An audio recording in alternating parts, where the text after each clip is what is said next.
Well. Back again for episode 24 of the Spy Squadron podcast, baby. This week, we're going to be reviewing the 11 spoilers. You know, I thought they would slow down the closer we got, but turns out FFG is just pedal to the metal, get everything out there and get you hyped. At this rate, only 3 more weeks till we have all cards, because there's only 30 cards left. 30 cards left. That is so exciting. It's so exciting. So we've got a lot of spoilers to run through, but today's episode we're also gonna briefly chat about characters that we haven't yet seen in the set and would like to see in the set, and characters we thought we would see in the set, but we'll probably see in sets 2 and 3. Yeah. So we're gonna dive into the spoilers because there is a lot to get through, and a lot of them are good. Yeah, we're gonna talk about. First thing we're going to be talking about is the final heroism card that we had to be revealed. The swap between Dodonna and Fleet Lieutenant. Yes, I believe so.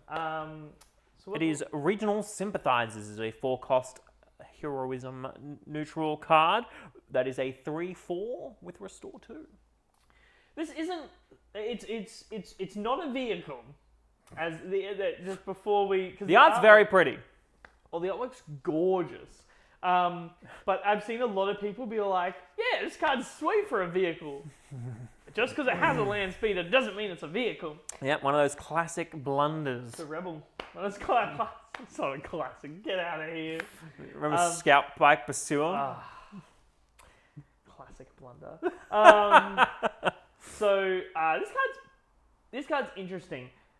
I don't really rate this card too high in Constructed. I rate this card a hell of a lot high in Draft and Sealed. Yeah, it's one of those weird cards that it feels like this card would have been really cool back when we were, like, the rest of the villain cards were revealed, where it was early and we didn't have a lot of cards. But I feel like at the moment there's just better cards I want to put in my deck. I will say I don't mind this in a deck where you are fully focused on healing. So if you're like a Luke Rebel focused healing deck where you're like, okay, turn 1 I want to play, an R2 and shield him, and turn 2 I'm going for a Yoda, and turn 3 I want to be playing this, and turn 4 I want to be going into something like... Yeah, but I just do not see a world where I play this over Kanan. Yeah. Like, the world is I don't have Kanan in hand. Yeah, exactly. But I can see it in like a low budget healing deck. I can see this being run, or even in maybe like a more mid-rangey layer, like a slower layer that is like, okay, well, tap layer, I'll swing with 2 of these, heal for 4. It's not bad when you've got a home 1 out, but I think overall this maybe doesn't hit the nail on the head for Constructed. But if I see this in Draft and I'm hero, I'm probably picking this. Yeah, it's a decent hero. 2 damage in Draft can make or break. And Sealed as well. I think I'd be happy to pull this in my Sealed packs. I'd probably run this over, I assume, most of the grey cards. Yeah, we haven't seen... We've seen 2 of them. We've got 1 more. We've seen 1 more grey card this week, which is really cool. So we'll be talking about that. But overall, I would give this card probably like a 2 out of 5 on the Spy Summon. I just think in Constructed, it's in Draft, it's really good, and you should definitely look out for it, because I'm sure we'll be talking in the future about some cards once the full set's released that we think are better in Draft than in Constructed. And this, I think, will be on that list. Moving on. This card is a really interesting card, and this is a card that has immediately gone into everybody's Luke Green deck. For good reason. It is a Alliance Dispatcher. So 1-cost Hero Command 1/2 Rebel with action. Tap. You may play a unit from your hand, reducing its cost by 1. Yeah, so it functions similarly as a card that would be like that you can use this as a resource essentially, but worded in a way that Star wasn't limited. This is a really interesting card because there's a lot of other card games that have mechanics like this. I think in this card game, it's a lot easier to remove than in a lot of other card games, which makes it a little bit more frail and fragile. Yeah. But having said that, it's still an extremely powerful ability. Like, on Luke, you play it, shield at turn 1. Yeah, Turn and then 2, you can tap 1 and play a 2 cost or a 1 cost for free. And if you play that 2 cost, you're getting that shield. This ensures that Luke's playing on the curve. I am at turn 3, tap this, play Kanan, put a shield on him. Turn 2, I'll play Yoda, put a shield on him. yeah, absolutely. Like- And I think that it is that being able to play him and put a shield on him turn 1 that makes him so much hard more to remove. The only thing that's really kind of getting in there and getting rid of him in like pretty efficiently is probably make an opening. Is the only thing that I can really think of that is like something where I'm like, Get it, I'd man. feel good about using this removal on Yeah. it. But Making anything opening's else, pretty it's just, great though. oh yeah, absolutely. So, but like when you think about a card and only one efficient piece of removal comes to mind before someone can get value out of this, that's a pretty good card. Yeah, no, absolutely. So I think maybe in other decks it might not hit its stride. Like looking at Leia, definitely don't run this in Leia aggro. At least for now, maybe something could change. Maybe Leia mid range, I can see this hitting its strides. Like I actually wouldn't mind seeing, like this pairs actually really well with starter deck Leia, because you can tap it, pay the 1 player for 1 and untap 1, and still have 2 resources. True, does make it a free layer. So that's pretty interesting. And which means like on a turn 2, if you're a yellow-green layer deck that wants to go super duper wide, cool. Do that. Play the layer, untap the 1, pay 2, play something else. Yeah. So I think that's pretty great. Like, because turn 1, if you've got 2 of them in hand, drop them both. Turn 2, you play the layer, and then you play something else, and then so it's not a bad card. It definitely, absolutely is an awesome pick for Luke, for Green Luke. I think just because you can put a shield on it, like, makes it worth the while, especially when people are going to be like, I've got to get rid of it. Yeah. But you know, I'm playing Boba and I've played a Greedo. I've got to get rid of it. So I swing my Greedo into it and it dies. Yeah. And then it's like, you know, same with the Viper Pro Droid. If someone's going to swing their Viper Pro Droid into this one and drop their Viper Pro Droid down to 1 health, cool. You remove the shield. I'm pretty happy with that. Yeah, absolutely, and especially like with the shield, it just makes it so annoying. Like not hard to remove, annoying to remove, which is very important. It's like if this was a 10 cost beater, it'd be like, yeah, it's pretty easy. Like you can still vanquish it, you can still do all this stuff because it's such a low cost. There's that like kind of thing of just like it's just effort that they do not want to put in. Resources that shouldn't be allocated to a card, but also should. You know, you're sitting there kind of like. Like, what if they play something else? What if my opponent sits there and they just drop a bomb, and I've just wasted my card on this? That's tough. Yeah. That's rough. I rate this card. I think I'd give this card a 4 out of 5 on the Spice. I've also been playing around with Green Han with this, dropping home 1 on the turn that because you go to 7 and then tap and then because on that like 5 go to 6 deploy you go to 7 and then you tap this for 8. That's not bad. That's a very early home essentially 1. With Han, you're reducing unit by 2. Yeah, like that's pretty sweet. 3 even with the Han's ability, then flip Han. So like that's the 3 turn early, even with no ramp, which that Green Han deck does have ramp. So in turn 2, you can play an Ezra for 2 resources.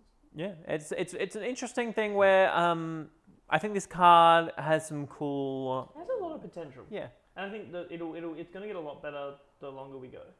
So I give it a 4. I think this card's sweet. Alrighty, next up. Moving on to our second grey card that we've seen, or aspectless card that we've seen. In our first aspectless event, it is a 1-cost confiscate. Very simple. Defeat and upgrade. This, interestingly enough, could be a card we see commonly. If upgrades become a big deal, this is a great sideboard piece if you're not playing red. This is a card that is necessary for the game. Yeah. You can't have like red has a lot of artifact upgrade removal, but no one else does. Yeah. Right? Yeah. You have vanquish and stuff, and you can bounce it or remove it, but it's not We have Bamboozles. Sorry, I forgot Bamboozle. I'm so sorry. In a game where a Jedi lightsaber exists, and currently, like, let's be honest and real here, is probably the best upgrade in the game. Yeah. There needs to be a card that every color can access, and at a price cost of 1, it's fair. This is a sideboard card through and through, and it's a good one. But having said that, if the meta falls into a very upgrade heavy, this isn't a sideboard card It's a anymore. main deck card. This is a deck where you go, all right, sick. I'm playing this deck. I don't have access to any of the upgrade removal, so I'm gonna. I'm main decking this and siding it out if I don't come against an upgrade Exactly. deck. Like, pretty interesting. I think upgrades add a really interesting dynamic to the game, and we do intend to actually have like a full up. We're going to be talking about upgrades because they are, yes, things like this exist in other games, but they don't exist the same. Yeah, they're just very different kind of. Because in a lot of other games, one big difference is my card can attack your card, which not a lot of games do. Yeah. Especially when that card is untapped. Like, if you can attack other cards, a lot of the time that card has to be exhausted. Not in SWU. I can attack you before you've made a move. Yeah. And with cards like Jedi Lightsaber that give negatives prior to that, there's a lot of interesting things we can talk about. Yeah. So I think we're definitely going to break that down more, and I think this is a sweet card. I'd actually give this one a 3 out of 5 because I find it so... Right now, I look at this card and I go, you're in the middle of the road because either you're bad if upgrades don't get... Well, you're not bad, but you're not... My first choice of upgrades aren't the thing, but we are kind of heading that way. Yeah, in a situation where Luke Green becomes really big, I'm putting 2 of these in a deck, so if someone goes, Yoda, Jedi Lightsaber, I can be like, no, Nope. Get it. And not Pay even, 1, not even just, say not no. even just Luke Green. Yeah. Just like any blue Force-centric deck. There's been a lot of blue-red Lukes, mono-blue Luke, Chirrut, mono-blue Chirrut. Like, there are a lot of decks that utilize the Force engine very well. I'm playing red-blue Chirrut this week on our gameplay. Yeah. And one of the main combos is Force unit, Jedi Lightsaber. Yeah, absolutely. And it's one of those cases where if I'm running something that doesn't have access to that upgrade removal, it can make it a lot harder for me. There have been games where I've played against someone and I've gone Jedi Lightsaber on a unit and they've just gone, I scoop. I can't deal with this. Absolutely.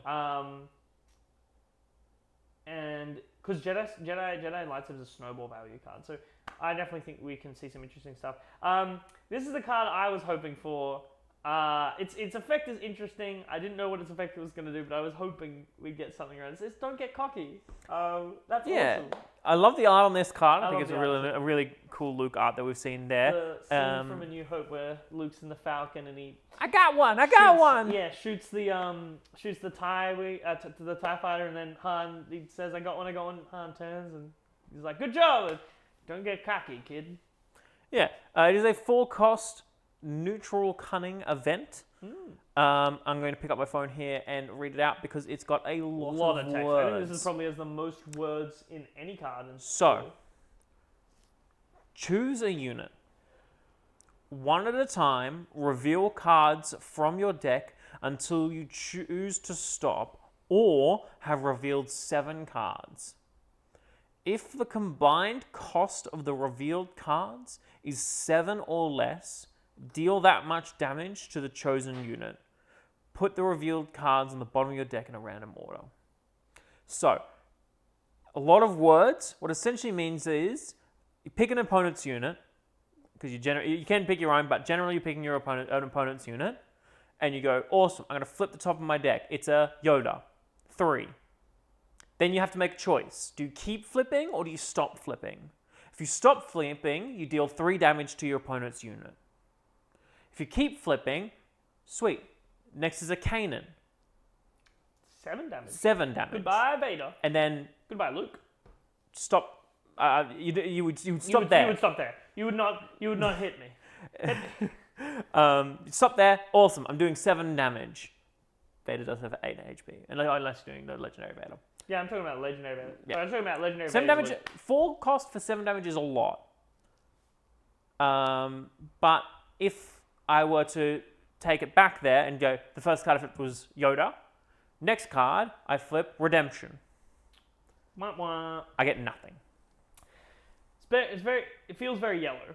It feels very gambly, but I think that's one of the reasons why this card probably won't see play is it's frankly relatively high cost for the way I look at this card is either its payoff is huge or it's nothing.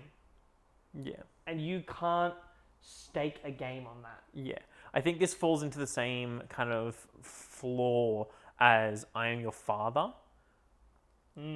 Which is a 7 damage, You're maybe. like, I need to kill this, and your opponent goes, draw 3. And then you're like, well.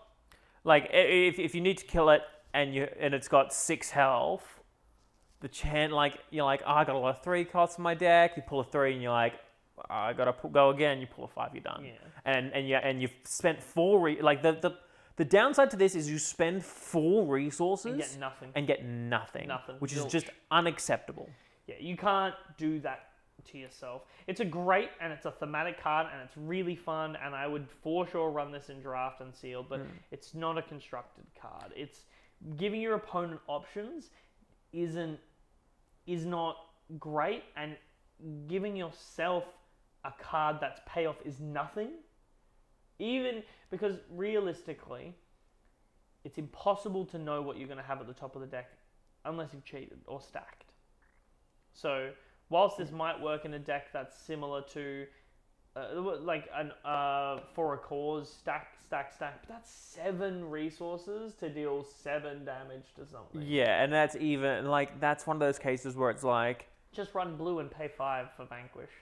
Yeah, it's kind of that weird thing where I feel like there should be a 3 cost, like I'm Your Father. Yeah. I feel like the 4 cost is just too high for the amount. Like if it was maybe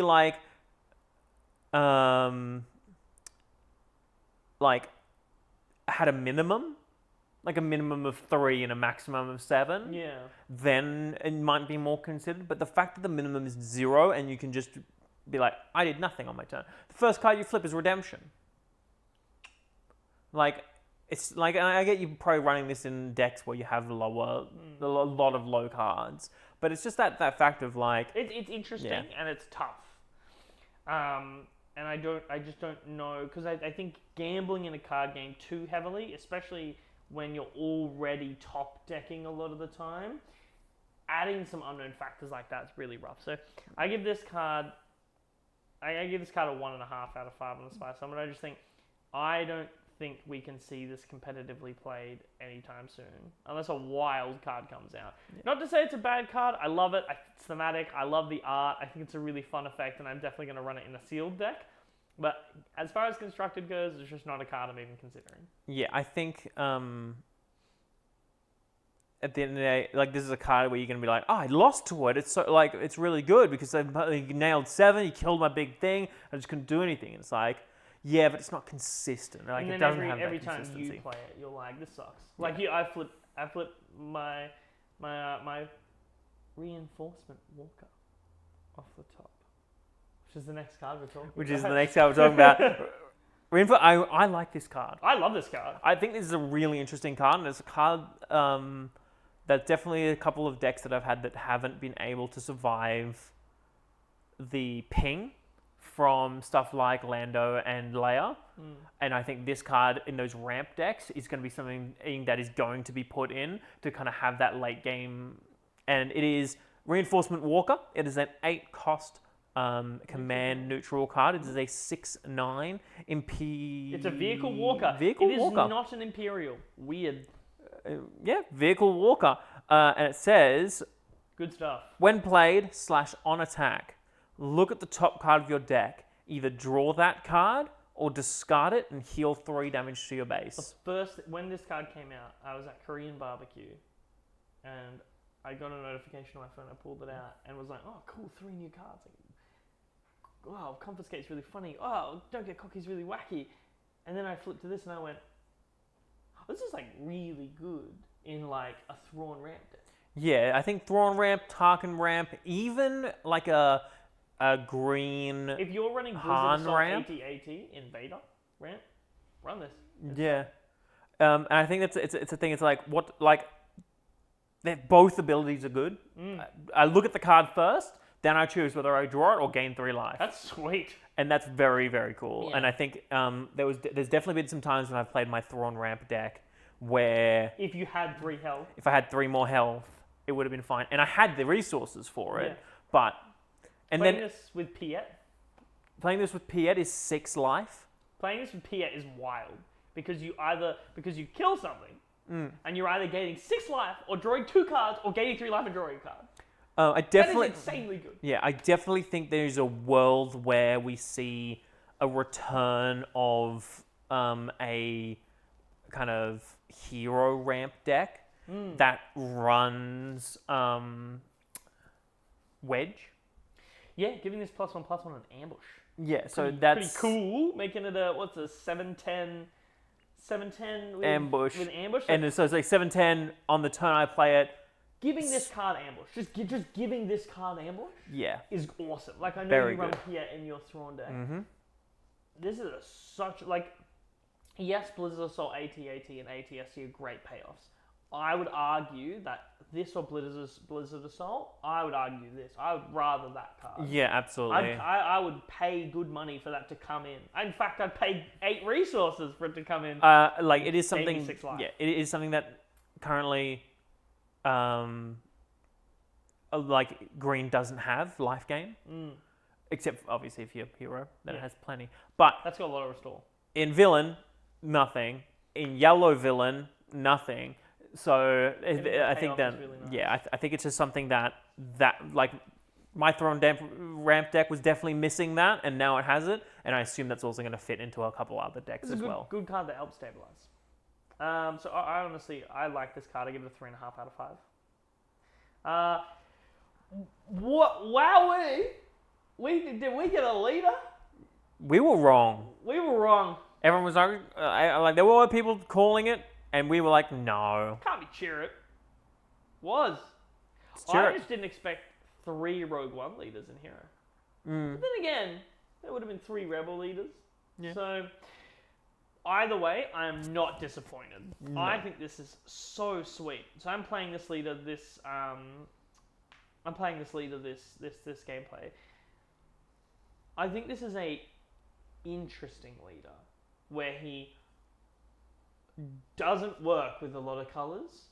Like he just doesn't. I don't think he works with green, and I don't think he works with yellow. I think he works incredible with red. I think he can work pretty well with blue. Chirrut is our final blue leader. He is all I ever wanted, a Force leader. He is a blue hero leader. He deploys at 5 resources on his front side. He has action. Tap him. Unit gets +0/+2 this phase. That's pretty great if you have a Sentinel like Obi-Wan, where you want your opponent to commit extra resources into Obi-Wan, but you also want him to die. You can tap Chirrut, give him +0/+2, and then they'll have to swing extra resources into Obi-Wan. At the end of the turn, Obi-Wan's still going to die. You still get to put 2 counters on something. You still get to draw a card. Yeah, absolutely. It's really interesting. I think this is a lot of wide-ranging uses of just making cards annoying. Yeah. Is one of the big things of like. I mean, it makes Sentinels. It can be. It can just be like all right, cool. Take this out of takedown range. Yeah, taking things out of takedown range, putting it on Sentinels to make them just inconvenient by adding like an extra break point, extra 2 break points. It's kind of like, come on, man. Like, it's like, here's my Cloud City Wingguard, and you're like, oh, here's my like K2SO, and you're like, cool. Here's my 2/6. Here's my 2/6 Cloud City Wingguard, and your opponent's like, come on, man. Like, you didn't need to do that. Oh, Echo Base Defender, tap. Here's my 4/5 Echo Base Defender. Yeah, absolutely. So, he flips up. As I said, it flips up 5, which is on the same level as kind of like Tarkin and. I will Leia. say it. This is the most unique leader in the game. Absolutely. He is a 3/5, which I think there's a little bit low stat line, but he does make up for it. Now I'll pick up my phone again to read this, so I make sure I read it properly. So during the action phase, this unit isn't defeated by having no remaining HP. During the regroup phase, if he has no remaining HP, defeat him. So that's interesting. Very So, interesting. Notably, our third leader that just dies to takedown, but he doesn't die to force choke straight away. He doesn't die to getting hit straight away. Chirrut is awesome. And I love Chirrut because on the turn you play Chirrut, you can Jedi Lightsaber and it binds all things him. And that, my friends, is, I assure you of this, disgusting. Yeah, absolutely. It's one of those really interesting things of if you're not prepared for Chirrut, Chirrut is going to be the most annoying thing you've ever seen in your life. Because you can deal 5 damage, you go sick, he'll die at the end of the turn, and then he'll Jedi Lightsaber and you go, oh, alright, fine, I'll get him next turn. He's got 3 health. And then it binds swing into him next turn and take it and take him up to 8 damage. And it's like, right, cool, he's gonna die at the end of the turn. And it binds all things, deals 3 damage to something to you. Every time you do this, Chirrut's killing things. Yeah, absolutely. Chirrut does whatever he wants during that time because he's just not dying. He's so cool.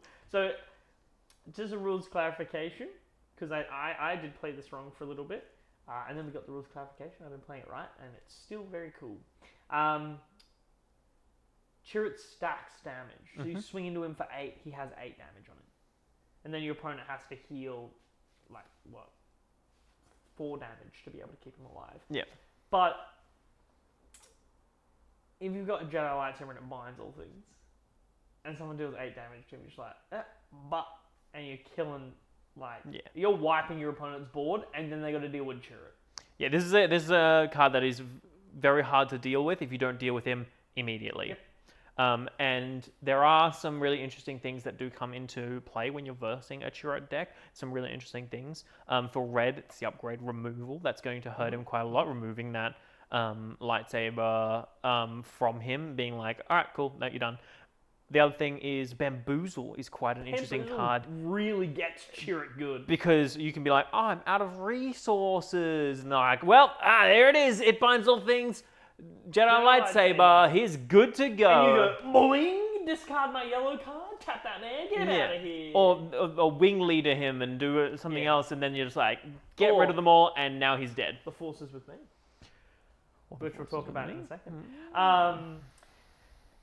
But, notably, a lot of other cards work really well with Chirrut. Yes, very much so. Force Throw works awesome with Chirrut. Obviously, it binds all things, an absolute powerhouse in this deck. Carabas is absolutely huge. Oh my god, Carabas is wild in this deck. Yeah. Someone hits me with someone ambushes in their Vader and hits me, and then I'm just like, cool, pay 2, I'll kill your leader, and then I'll Jedi Lightsaber, and then I'll kill Vader. But even if you're happy for Chirrut to die, and he's stacked up damage, say you're playing Mono Blue and you put Protector on him to be like, I have an unkillable Sentinel for the turn.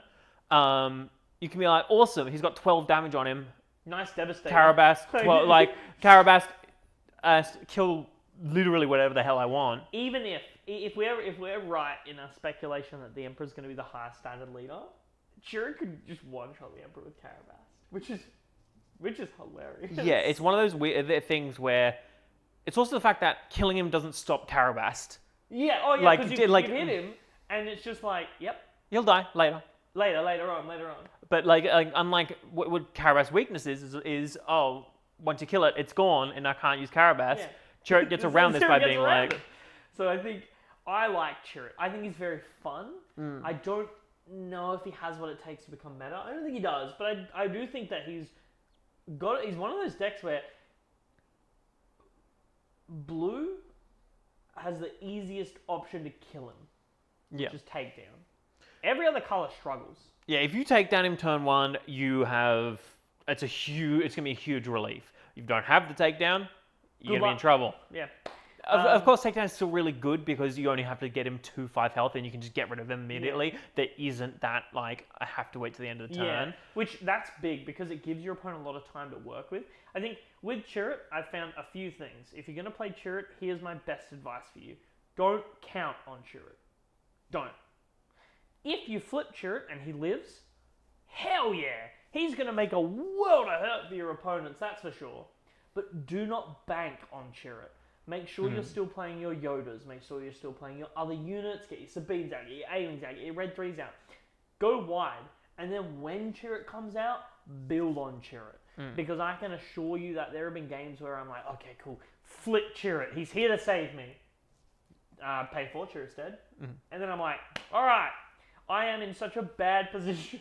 Yeah, it's really tough because there's one, especially if he's you're flipping him by himself. Suddenly, Power of the Dark Side also comes in as a card that can get rid of him, and that doesn't. And that's one of the things with like Villain Blow would be able to deal with him quite well because if they can get rid of the rest of the cards around him, it doesn't matter what you've stacked on top of him. Power of the Dark Side Chirrut pretty hard. Yeah, but again, in saying that, I do think Chirrut's really great. I think if you aren't running blue, and you're actually in trouble, you need to be looking out for Chirrut. You need to be building a defense against him. Sentinels are a great way to deal with Chirrut because he has no choice but to swing into them. So that's a nice way to kind of store for time. Echo-based defender is really nice into Chirrut. It admittedly does get rough because if you're a Chirrut player, they do save. I've learnt to save the Jedi lightsabers. So if I'm drawing an opening hand, I've got a Jedi lightsaber and it binds all things, I'm actually tending to take that hand over a lot of others because that play, that one turn is game winning. Yeah, being absolutely. able to, lightsaber and stuff. So I think Chirrut's a sweet leader. I like him. I may be biased. I give him a 4 out of 5. I think he's pretty fun. I don't know if he has what it takes to be meta, but I do think he has what it takes to be a deck that you need to look out for. Yeah, absolutely. Ooh. Love this card. Talking about Force. Mono Blue for a second there, and Force. This is we've got a new community poll. It's just going through the last 3 dual aspect cards. This is the first one we've seen. We suspect they're all going to be units. We were right about this one. I was so hoping this was going to be in the set, and I'm so glad that it was. This is in the set too. We have Bendu. The one in between. The one in between, in the middle. The one in the middle. Bendu, for those who don't know, is a Force entity who dwells on the same planet that Chopper Base is on, and it is a grey entity. It's not light. It's not dark.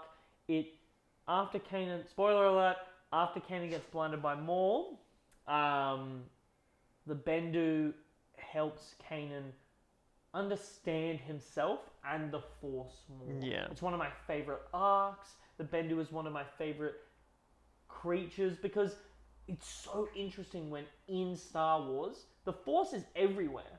And the Jedi and the Sith didn't make it. No.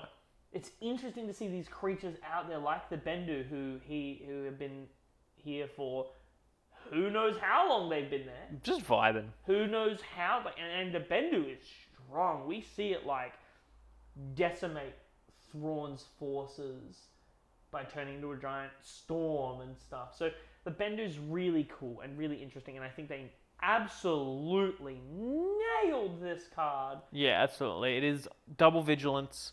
It is a 4/7 Force creature. 6 cost. It's 6 cost. It is a Sentinel. Which is awesome on a 4/7. It is 1 stat higher than Obi-Wan Kenobi. Yeah. Still a Force unit. On attack, the next non-hero and non-villain card you play. I thought it was vigilance. No, the next non-villain, non-hero card you play is reduced by 2. It costs 2 less. Ooh boy! Yeah. I have tested Bendu in Mono Blue Luke, and having this and Obi-Wan is gross. Yeah, I can. Yep. It's because either they kill Obi-Wan and Bendu gets stronger, or they kill Bendu and you've just got a free play. You can just free play.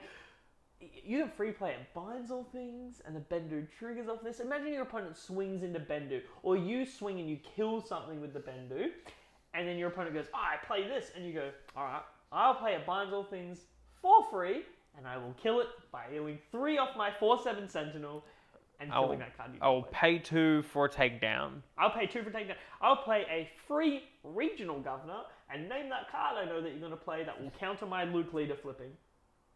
Wild. Wild, wild, wild. Some really cool things you can do here with the Bendu, and I think Mono Blue...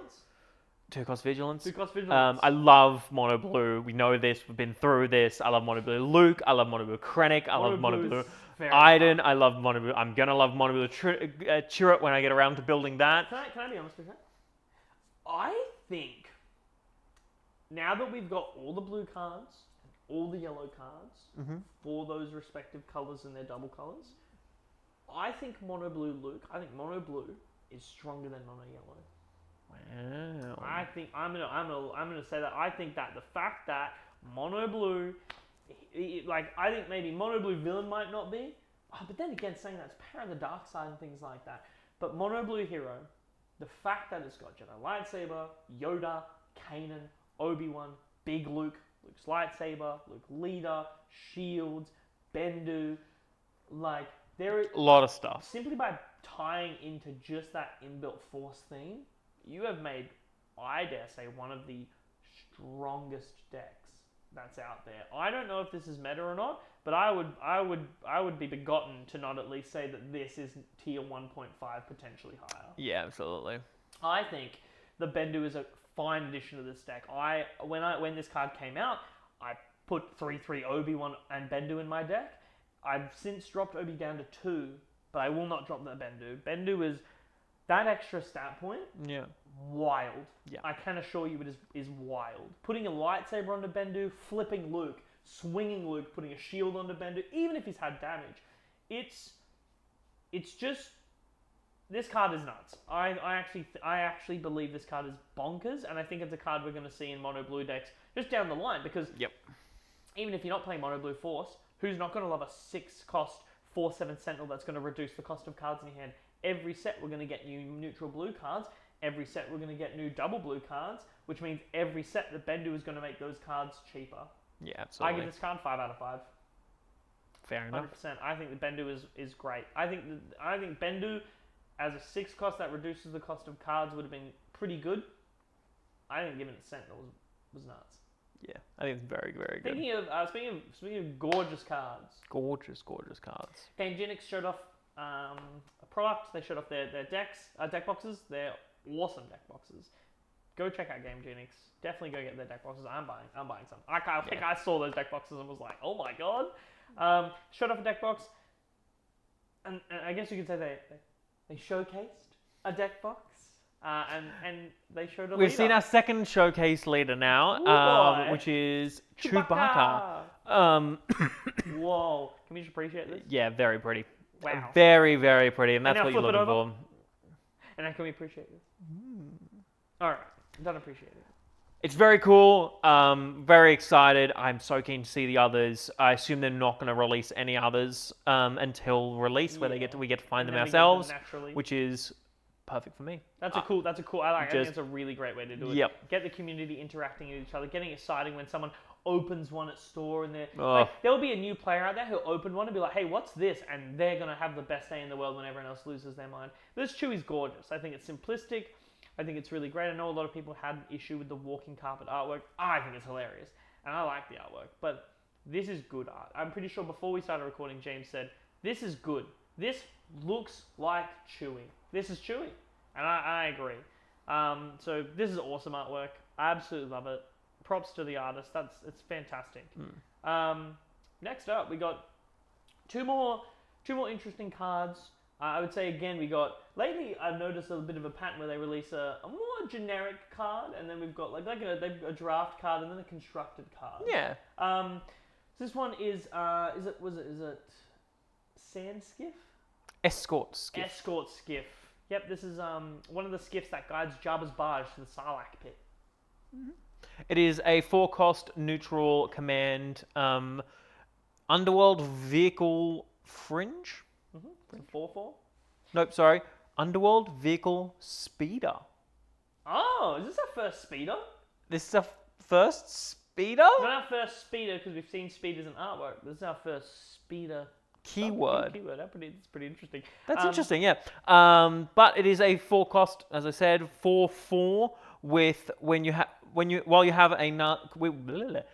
you control another command unit, this gains ambush.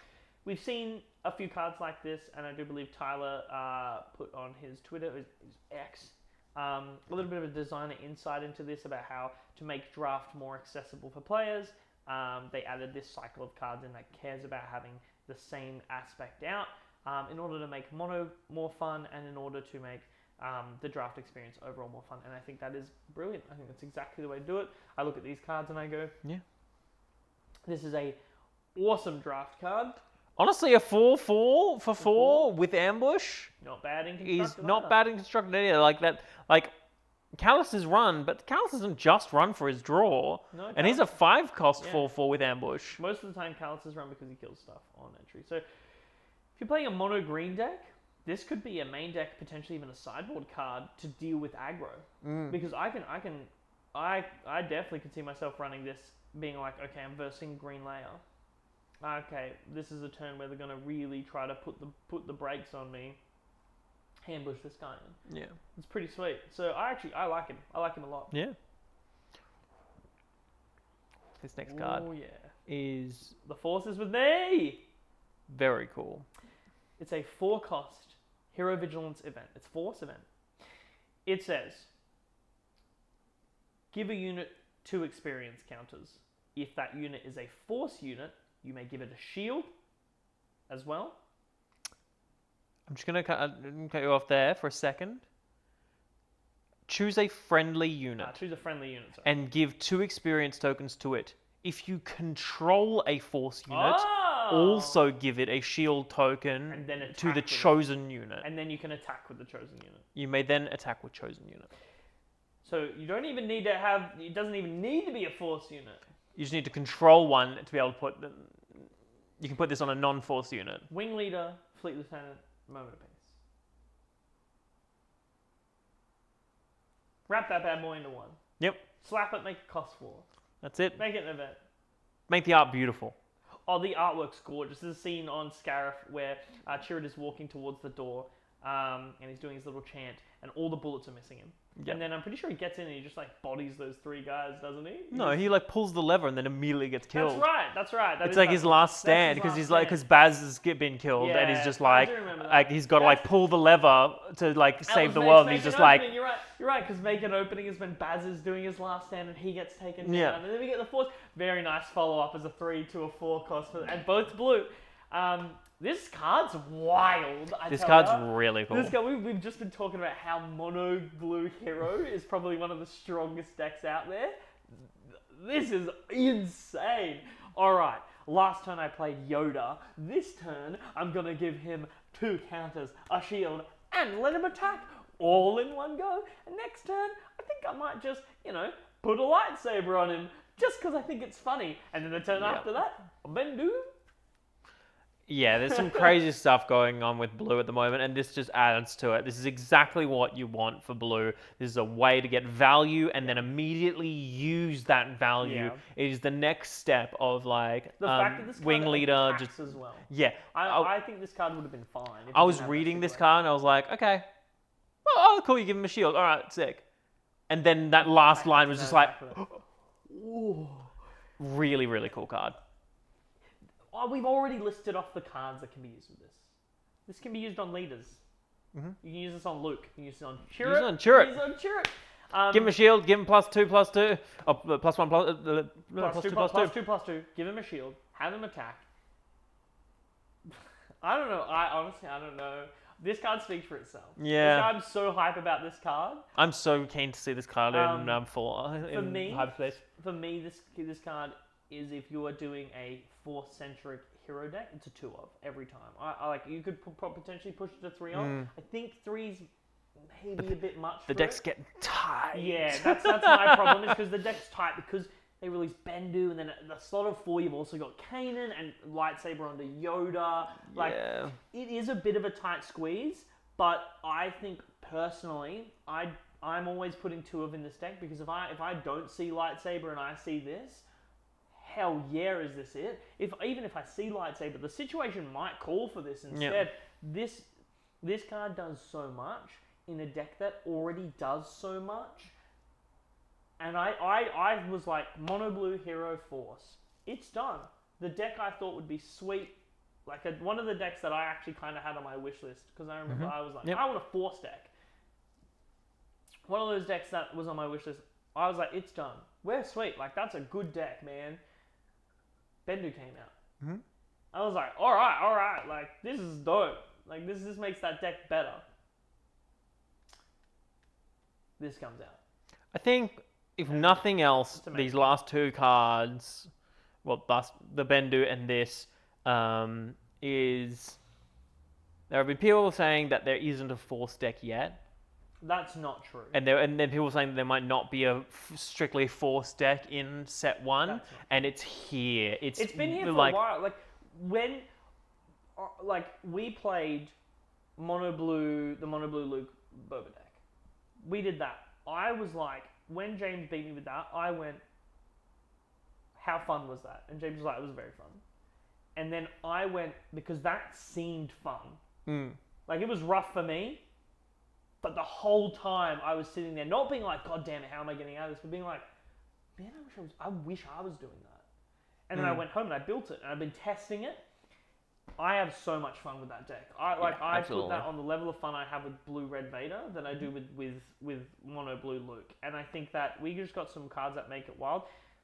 There is a Force deck. It's here. You will see it. You better get prepared for it because I actually think it's a top deck. But that card, 4.5 out of 5. I think it's so solid. Moving on to our last two. We got little piggies. Them little piggies be here. The Gamorrean Guards. They go in Jabba's palace. This is another one of the cycle of the Aspect Matters cards. It's a 4-cost. 4/4. 4/4 neutral cunning.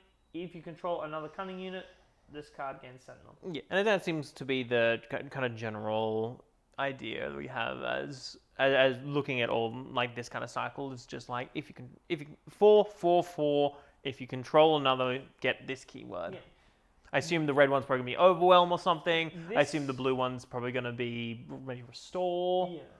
This card is cool in Mono Yellow Gym. Mm-hmm. This card is interesting in Mono Yellow Boba. I would probably run this card in Mono Yellow Gym maybe if the deck's not too tight because I think having a Sentinel is pretty dope, especially one that is a 4 power that can swing into things but minus the damage it takes. Situational of the effect is the big thing. If you're coming up against a control deck, this is a rough card because chances are you're not going to have another yellow unit. Yep. In draft, this card's awesome. Yeah, this card's very cool. Having a 4-cost 4/4 Sentinel when I'm probably going to have yellow units, that can make or break a game. I think this is a really good draft card. Just like before, I think. Excuse me. I think. Just like the speeder might not be for constructed, but boy howdy is it for draft. Yeah, I think there's definitely cards that are filling out that draft pool, and as someone who has done a monocolor draft, it's possible. It's definitely possible, and it's definitely doable, and these cards are going to help with that a lot. Yeah, it's shaping up to be something that, like, if you pull like one of the 4 cycle of the aspect cycle. Well, they're common, so they're going to be around. Yeah, no, I'm talking about the legendary like. Oh yeah. If you pull one of those, hell, if you pull one of the 3. And let's be honest, the first few drafts that we're going to be doing, we're all going to be grabbing those legendaries out first. No one's skipping legendary we need to be get like our collection sorted before we draft for fun, guys. No one's going, Echo-based Defender's so good in draft, though. Yeah, I'm not going to get this Vader legendary. All right, pal. I see you. Don't be a snob. Just take the Vader legendary. I don't have green villain leader. I don't have any villainy leaders, so I just want to take this Vader legendary. Get out of here. Yes, you will. My heart breaks to hear that. This is fine. This is a fine card. I'd probably give it like a 1.5 out of 5. I just think it's a draft card. Oh boy, though, this card is not a draft card. This is a it is a draft card. True, technically. Definitely pick this in draft. Pick this in draft. But also build it and construct it. Mm-hmm. Rook. Rook is Thrawn's hunter. Mm-hmm. From Rebels. He's one of Thrawn's associates, and he sends him to hunt the Rebels, I believe, in the final season. And Rook is a really cool really cool character. He's a Magna Guard staff. But this card, Very cool. It is a boy. 5-cost command villainy card. It is a 3/6 is an Imperial too. Imperial. Yeah, Interesting. buff that with Tarkin. I think I have a card to go print off for our gameplay a little bit later on. Uh-oh. I just realized. It has shielded. It has shielded. That's not all it has. Oh no. So, I'm going to... This just came out recently, so the wording is... It came out today. I woke up this morning and this card was out. Yep. And its wording is interesting. Specific. Very specific. It says, when this unit deals combat damage to a non-leader unit while attacking, defeat that unit. So, the stipulations are non-leader, and this unit has to attack, and it has to deal combat damage. Yep. So, if swing into Vader leader, it's just doing the 3 damage. It is a 3/6. I don't think we said that. If you swing into a shielded unit, you take off the shield, you don't kill it. If something swings into you, you deal 3 damage back, but you don't kill it. You don't kill it. This card is still wild. If you swing into literally anything and deal the 3 damage to that unit, doesn't matter if it has 10 health or 30 health, or whether it's a Yoda with 3 Jedi lightsabers on it, it's dead. It's dead. Iadu Conversion Complex is the best base in the game. So paying 5 and ambushing this shielded unit in. Mm-hmm. And keep in mind, you can stack it where in the situation that you really want to, you can play him, swing, and then put the shield on him afterwards. This is a very good card. Oh, this boy. is a very, very good card, and I think this is a massive addition to Command Villainy. Just Command Villain, this is huge. Command Yellow Villain, I think it's great too. Run this in Boba Fett, because let me tell you people, shoot first. Oh, very, very strong with shoot first. Because this does register the combat damage. So Rook will attack with shoot first. You will deal the combat damage before that unit can deal damage back to you, meaning Rook will defeat it before it can be dealt damage. I will play my 5/7 Vader Legendary, and I will shoot first my Rook. Dead. Nothing you can do about that. Nothing you can do about that. Nothing at all. Blizzard Assault AT-AT. Shoot first. Dead. Yeah. This is a really cool card, and I think this works really well, especially in that Boba deck, but also in pretty much any green villain deck that you're running. This has a major slot in. The fact, like Iden, Krennic, Tarkin, the Emperor. This is insane. This is great for 5. And shielded too. If you didn't have shielded, I don't think it would be a tough sell. I still think this card would be ridiculous. Yeah, just being out of takedown range as well is lovely. You love to see it. But being out of takedown range and having a shield. Whew. Hello, Sailor. Yeah. I think Rook's very, very good. I think a simple, effective card that would have been good without shielded, even at its price point, but with shielded, I believe it's an aggressively costed powerhouse that if you are playing green villain, for the next few foreseeable sets, I can see Rook being run. Maybe not as a 3 of, but definitely as a 2 of. I give him a 5 out of 5. Damn. He's very good. We don't have too much long left, but we'll probably talk for the next 10 or so minutes just about characters. So we thought we just might have a quick chat, just because we don't have too much to talk about as we lead up to the release, because once release hits, we've got a lot of content we want to talk about. A lot of it's very dependent on having the whole set released, so we can fully make the most out of our opinions, talk about all the cards. But we wanted to have a chat about some of the characters that we haven't seen in set 1, and some of the characters we thought we might. So I'd say we tackle off the characters that we still have to go, that we're fairly certain we'll see. Well, one that we're definitely 100% certain that we'll see is Bib Fortuna. Bib Fortuna, we've seen the art for that, so we assume that's coming in set 1. Definitely think he's going to be a yellow villainy, 2 cost or 1 cost. I think he might be an Underworld Searcher, because that's just kind of where he fits, and if he's a 2 cost, it kind of fits in the Mon Mothma, kind of area, you know? Yeah, absolutely. Same with, like, we've got Mon Mothma, we've got Tarkin, that's those from Heroes, we've got Bib. Baz. We've got every other Rogue One character. We've got K2SO, we've got Bodhi Rook, we've got Cassian, we've got Jin, and we've got Chirrut now. Which means the only one of that 6 big main cast we're missing is Baz. So we've seen him make an opening, and there is a card slot between Mace Windu and what else is it? What's on the other side? Black One. Black One. In the middle there. So that's a 6 or 7 cost hero red unit. I believe that's Baz. I would love that to be Baz, yeah. I believe that's Baz. I don't know what he's going to do. Personally, a lot of people might not like this, but personally, I hope Baz has a when played damaging units effect. I would really like it because he's got the big gun. He does have He's the got big the gun. big gun.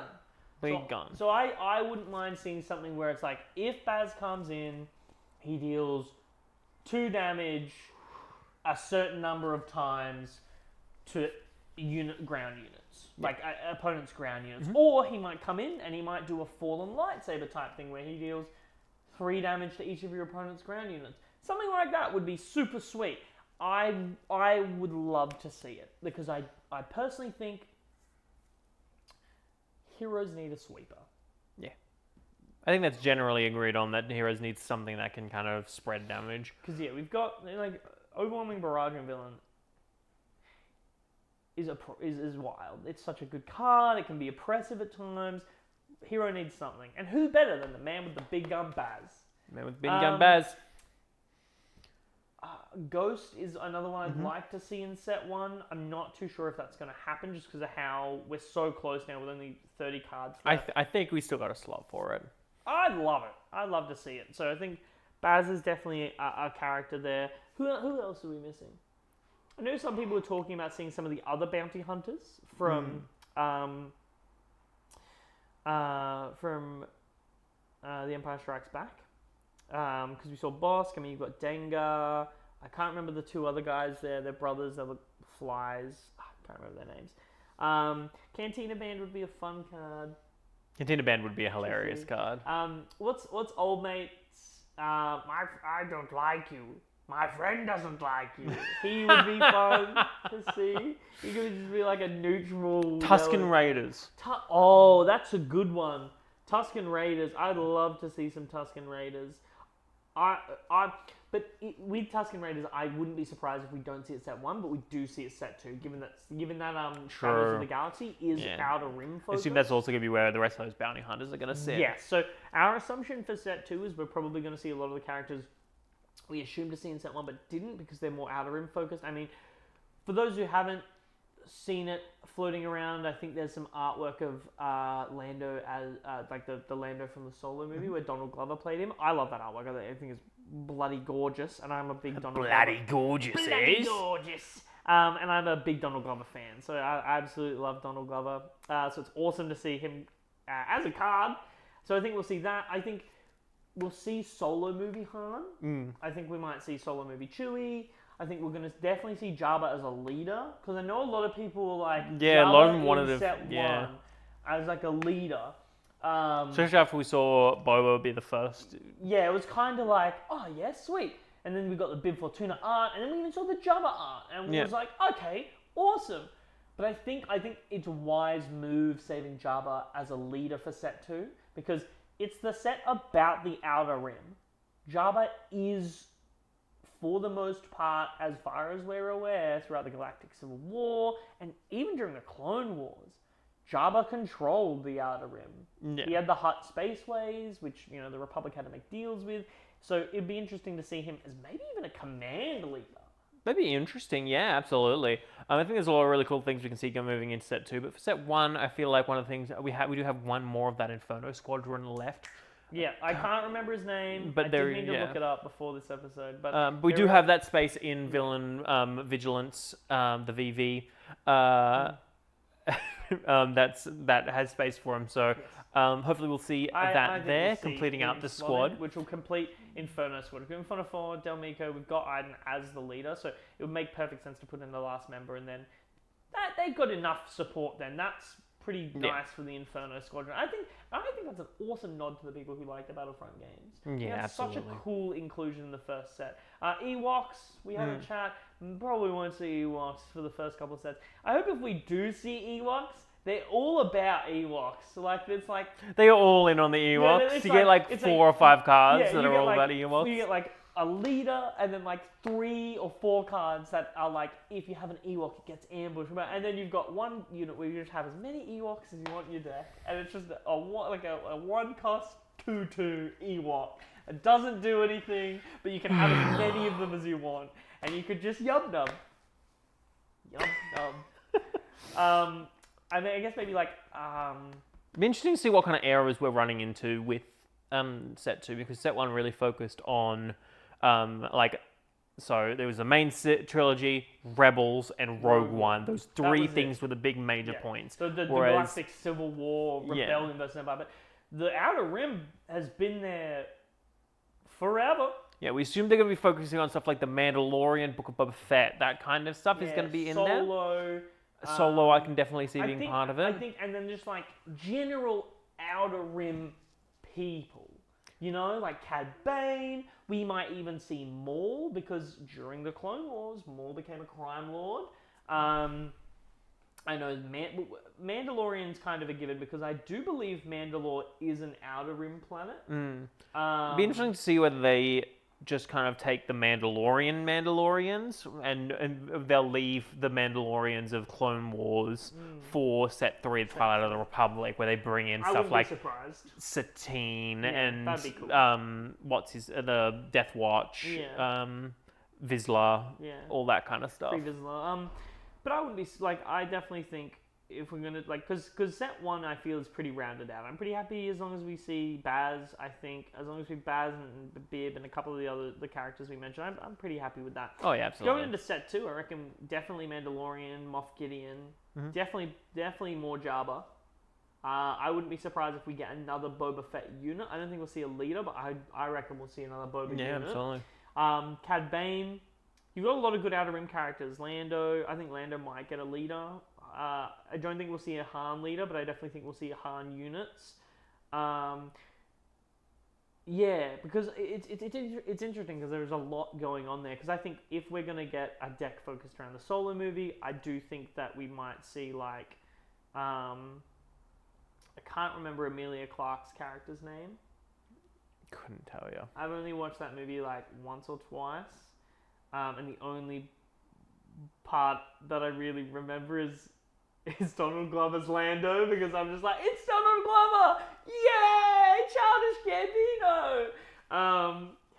But I think that we'd see that leader. I would like to see Maul. I know a lot of people are holding out for Maul, but I also think that we might see Maul in Twilight of the Republic, because it would be sweet if we got Ahsoka v. Maul from season 7 of the Clone Wars. Yeah. Those leaders, that would be dope. That would be very, very cool, and I think that would be... And that's the other thing, Ahsoka is something that I'm surprised isn't in the set, personally. I think she could have easily fit in with the Rebels and had that older Ahsoka. Also Rex, Old Man Rex. Like, we've got Old Man Wolf.